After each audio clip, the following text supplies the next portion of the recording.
देखिए 1 2 3 आप समझ लिए बात। अब आगे ध्यान दीजिए 4 से। अब जब मान लीजिए फर्स्ट और लास्ट के बीच में एक जीएम कहता है, उसका तो बात आपने देख लिया कैसे होता है। लेकिन अगर फर्स्ट और लास्ट के बीच में 4 5 10 जितना कहेगा निकालना है, तो वो कैसे निकालेंगे और किस तरह से निकालेंगे उस पर ध्यान दीजिए। 4 से आगे 8 तक प्रश्न, 4 5 6 7 8 सब प्रश्न सेम है, एक समान है। इसमें कोई एक प्रश्न हम लेते हैं, जैसे 6 नंबर प्रश्न 1/2 और 1/486 के बीच में 4 गुणोत्तर माध्य निकालें, कहता है ना। तो ये चूंकि बट्टा में दिया हुआ है 1/2 और 1/486, इसीलिए बाकी सब प्रश्न इजी है, वो आप अपने से बना सकते हैं। तो 6 नंबर प्रश्न बता रहे हैं, ध्यान से देखिए। 1/2 और 1/486 के बीच में 1 2 3 4 5 और 6 कितना कहता है? 6 निकाले 4 ओ 4 कहता है। तो 4 कहता है तो 4 को दीजिए 1 2 3 4। आसानी से आप 4 जीएम निकाल सकते हैं। कैसे? ध्यान दीजिए। अब ये जो पहला पद है, ये तो a बराबर में 1/2 क्लियर हो गया। ये आपका कौन सा पद हुआ? पहला पद। और ये जो 1/486 है, ये क्या पद हुआ? गौर से देखिए, पहला पद 1 2 3 4, बीच में तो 4 गो जीएम में कहता है निकालना। तो 1 2 3 4 5 6, ये छठा पद हो गया। बीच में 4 जीएम कहता है निकालने, और 1 और 2 पद हो गया। तो ये जो पद हुआ, ये छठा पद हो गया ना। अब यहाँ T6 बराबर क्या लिख लीजिए? 1/486।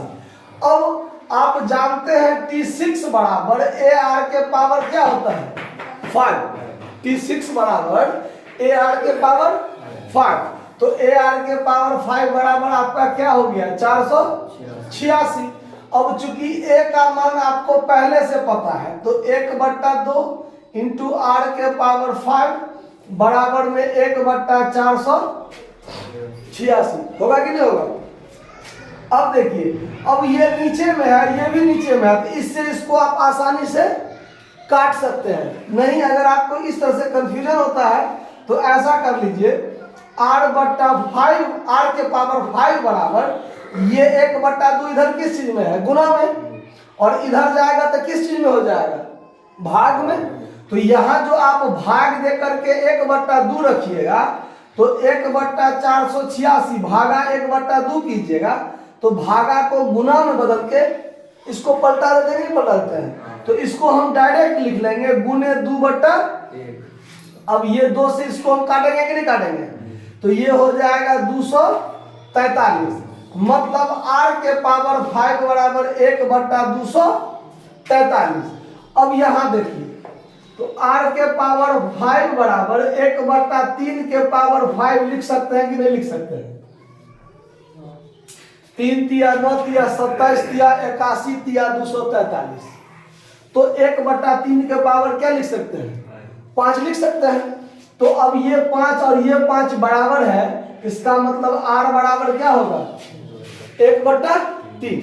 अब आपके पास पहला पद पता है और आपके पास R का मान भी निकल गया। तो अब ये जो पहला जीएम, दूसरा जीएम, तीसरा जीएम और चौथा जीएम है, ये पद के रूप में कौन सा पद होगा वो ध्यान दीजिए। यहां पर यदि आप फर्स्ट जीएम निकालिएगा, तो फर्स्ट जीएम का मतलब पहला पद ये, तो ये दूसरा पद ना। तो फर्स्ट जीएम मतलब क्या हुआ? T2, यानी दूसरा पद। दूसरा पद का मतलब हुआ AR, तो 1/2 गुने 1/3 मतलब 1/6। उसी के बाद सेकेंड जीएम बराबर क्या होगा? T3। और T3 का मतलब होता है कि T2 में R से गुना कर दीजिए, यानी पिछला पद में R से गुना कर दीजिए। या फिर आपको ये भी पता है कि AR स्क्वायर्ड होता है। A का मान 1/2 गुने 1/3 के पावर 2, तो ये हो जाएगा 1/9 गुना 18। 1 बटा कितना? 18।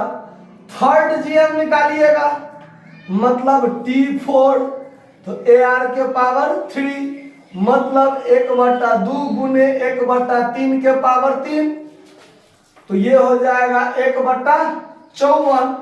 और फोर्थ GM निकालिएगा T5 AR के पावर 4, तो 1/2 गुने 1/3 के पावर 4, यानी इसको गुणा कर दीजिए ना, 1/3 से इसमें गुणा कर दीजिए, तो 1/162, 162 ना, 50 दिया 150, 4 दिया 12, 162। तब ना फिर 1/3 से गुना करेंगे तो 1/486 हो जाएगा। आया बात समझ में? तो यही आपका 4 GM हो गया, जो आपका क्या हो गया आंसर। तो अब आपको इस चैप्टर में आगे बताने की हमको जरूरत नहीं है, आप स्वयं बना सकते हैं। ठीक है, तो 4, 5, 7, 8, 6 हम बता दिए हैं, बाकी आप लोग स्वयं बना लीजिए, कोई दिक्कत नहीं होगा। धन्यवाद।